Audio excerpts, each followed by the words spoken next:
Hey, I'm Nick DiMatteo, and welcome to another exciting edition of Music is Everything. This is the podcast where I take a musical idea or theme or a belief or opinion and I discuss it in detail and I connect it to things in real life. If you like this podcast or my other podcast, Music is Not a Genre, or any of the recorded or live music on this channel, please take a moment to subscribe. It's coming up on that time where I'm gonna do the whole, I'm gonna pause the video so you can go and take a chance, a little second to subscribe. It's gonna happen again, I swear. Or if you think someone you know might like any of these videos or the whole idea of music is not a genre, it's everything, because they are immersed in music in one way or another, please share this channel or any of these videos with someone you know and love. It's a nice gift that's free. And thank you, as always, for listening and watching and clicking and sharing and subscribing.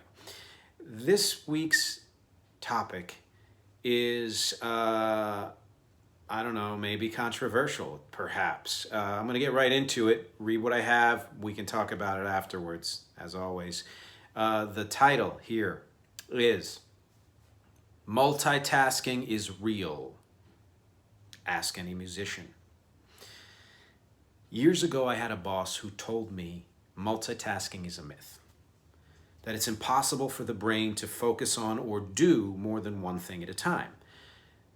I took this in as I was mentally reviewing my work schedule for the day, rubbing my thigh casually and chewing the inside of my lip. It was the first time I'd heard anyone take this stance, but it was far from the last. More and more people started to express this opinion, usually telling me while I was walking down the street or eating or writing down something else, or they were doing that. Sometimes I'd disagree, sometimes I'd just nod my head. In both cases, what I really wanted to do was shout, "Are you crazy? Are you not observing yourself right now?" Or I wanted to take an understatedly strident tone and describe to them the last time I played a gig as a musician vocalist. There are two facets to this argument, and I'm going to refute both of them. So let's do the second part first. As soon as I scroll. Yeah, I'm reading. I don't think there's anyone who will disagree that physically it's not only possible to multitask, we're doing it all the time. Literally with every breath we take. The body is capable of doing dozens of things at once, and in fact has to survive. On a more practical level, let's go back to the musician example. For most musicians, there are at least two appendages actively doing two different things. For drummers, it can be all four. Add on to that singing, and someone can physically be doing 5 different things at once. Yes, they're all in tandem and in the service of one objective, but this very clearly qualifies as multitasking. And I know that's low-hanging fruit. It's the easy part of this refutation. I know that when people say it's impossible to multitask, what they're really saying is the brain can't focus on more than one thing at a time. So let me dive into tearing this apart too. Let's make it hard. Let's dismiss the fact that the brain is running the entire body and then some, which takes multitasking to a level possibly matched only by the most powerful supercomputers. Let's only focus on the crux of this argument, that the brain can't focus its conscious attention on more than one thing at a time. Within the wording of that is its own counter-argument. We still know so little about the brain compared to what's left to discover. But one thing we do know is that its processes are layered, which goes not just for autonomic processes, but voluntary processes as well, including and especially thought. While we're talking about one thing, an underlayer of our brain could be prepping the next comment or thinking about something else entirely. There's a lot of science that says both brains and computers can't actually multitask, that what's going on is really a rapid fire bouncing between focuses, in some cases so rapid fire that it gives the illusion of multitasking.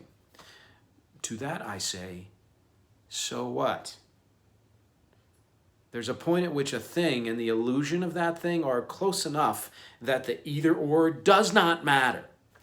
In my experience, whenever someone tries to define away the existence of multitasking, the caveats and qualifications add up so quickly that it obscures their original argument beyond significance. If you'd like to narrowly define multitasking as the brain's ability to focus and do more than one thing at the exact same time, then you are without a doubt simply being a contrarian. It's like saying polyrhythmic playing doesn't exist because it's not one thing playing two rhythms at the same time, but two things playing single rhythms concurrently. Yes, it is. And both of those things result in, drum roll while I'm speaking, polyrhythm. Just like multitasking is being able to perform two or more tasks at the same time, regardless of how that process occurs at a deeper level. Contrarians also call this context switching. Cool. Call it what you want. And then tell James Taylor or Tori Kelly they can't possibly sing and play at the same time, or that because those two things are related to one overriding objective, then there's somehow not two things happening simultaneously. Music is only one, and possibly the best example of how multitasking is a real thing.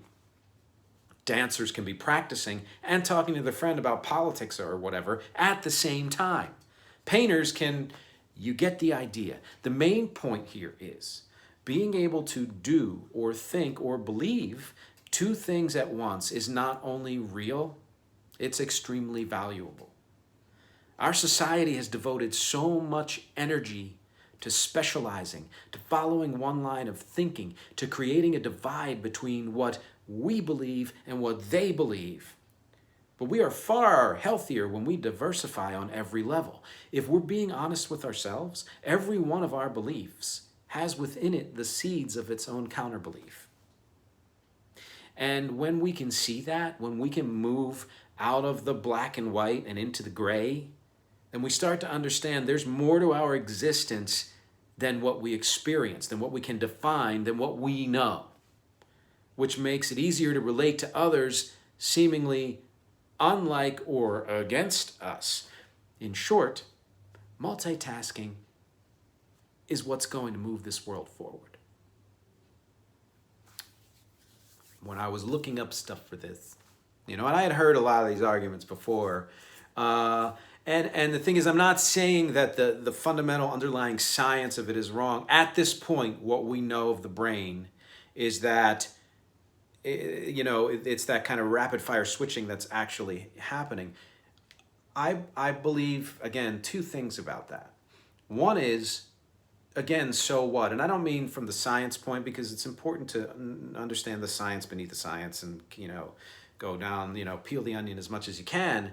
But, what I'm saying, when I say so what I'm saying is the end result to anybody doing or watching is, to me, multitasking. But the second reason that the thing I believe about this is that I think as we learn more and more about the brain, we will discover that actual multitasking at that level is also real.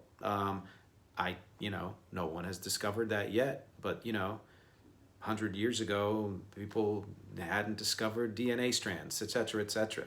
These things can happen, or quantum physics, was barely a gleam in anybody's eye, So that's one thing. I'm not dismissing the science. I'm saying that it's at a developmental stage and things will develop, because the evidence we can see and in the way that we do things and the way we see others do things, just it's so, to me, irrefutable that, again, you can go deep down and say, anything isn't what it is. I mean, the truth is, our bodies are not actually solid, right? There is space between all of the atoms and, molecules that make up our body. That's just connected by energy.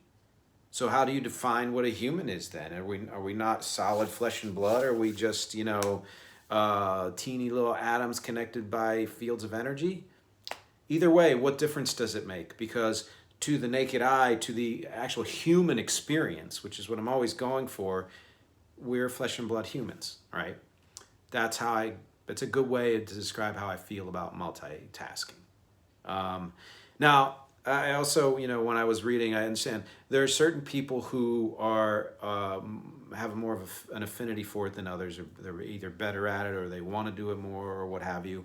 And to me, it's sort of a simple way to describe this is like a person who, and I don't think this is a blanket statement, it's just a very narrow way to kind of illustrate a person who, let's say, is studying and needs music to help with that. It's though there's another part of their brain that needs that kind of distraction or soothing, so that that the conscious part of their brain can focus on the task at hand.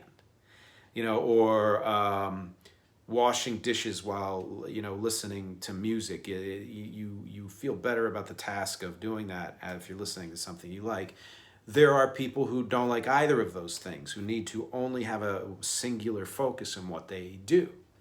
I think that doesn't mean that they don't have the ability to multitask, but that they choose not to, or are made up in such a way that it's more difficult for them to get to that point. And I have no judgment on either side. All I'm really saying about all of this is that multitasking exists, right?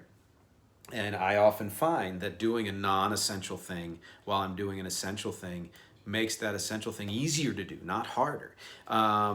When I'm, listening to someone on the phone and I'm doodling on a pad, there's a part of me that, instead of trying to think the next thing I'm going to say to them, which is how a lot of us converse, actually takes that away. It filters that out into the doodling and allows my ears and my brain to actually listen to what the person is saying and take that in at the value they want to provide, which I think is a better way to listen and converse and all of that anyway. And so I think there, again, another, great value of that idea of, multitasking.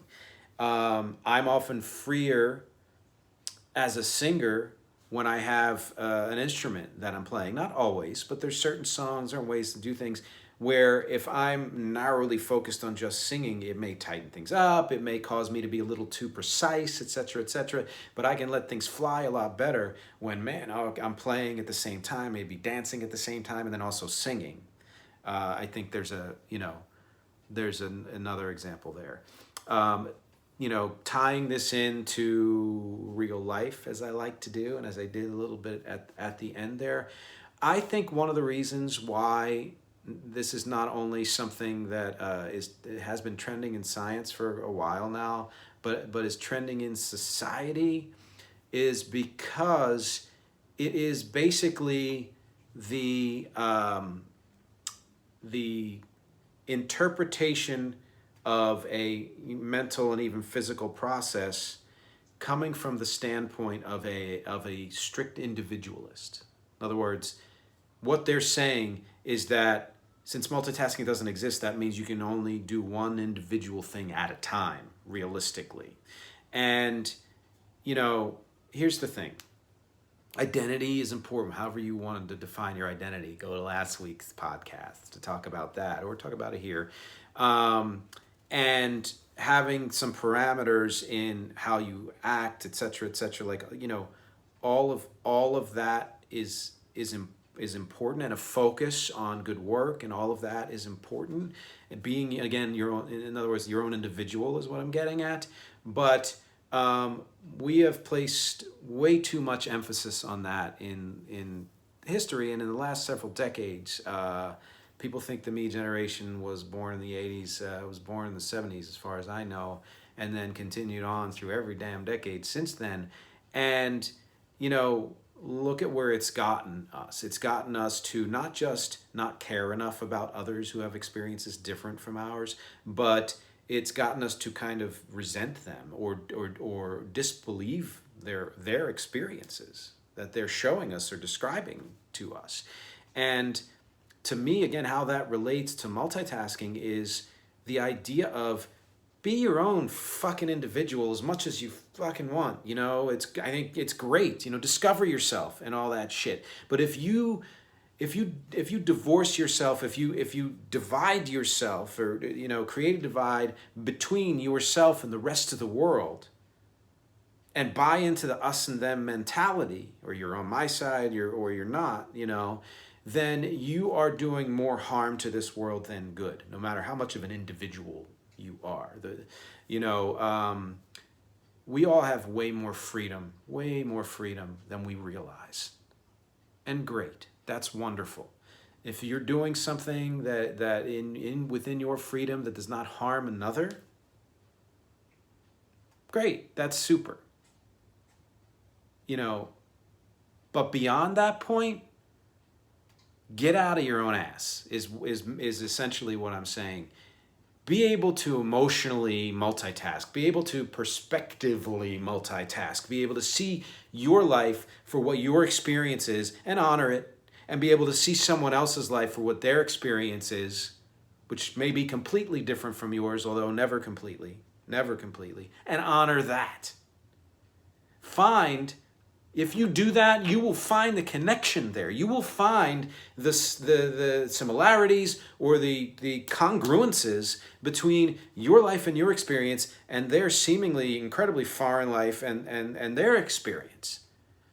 There are way more definitions of multitasking than to be able to think two things at the same time, which scientifically so far people say you can't do, or do two things at the same time, which you can fucking do. And so on that level, multitasking is real, which is my whole point. But then, like I said, emotionally and cognitively, and really being able to take in more than just your own experience.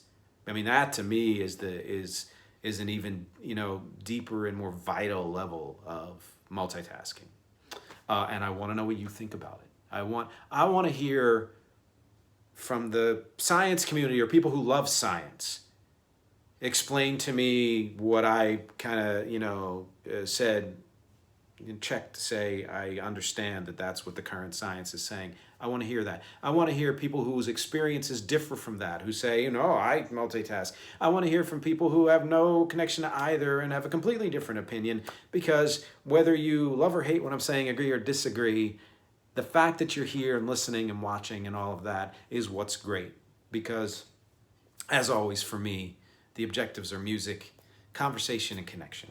Thank you for listening and watching and reading and clicking and sharing and subscribing, and I will see you next week.